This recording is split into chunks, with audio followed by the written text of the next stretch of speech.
Sanibonani bafowethu, igama lami nguSimiso, umfowabo Khumalo phansi emahlabathini.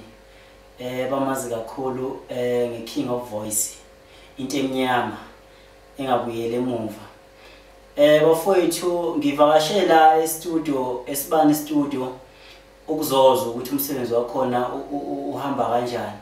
Ngithe ake nginikeze ithuba ngikwazi ukuthi ngixhase nami istudio zabafowethu abaseduze kwami engiphila nabo. Ngenze isingili la kwaSibani studio, kwiSibani studio. Ngiyathemba nizoyithokozela kakhulu.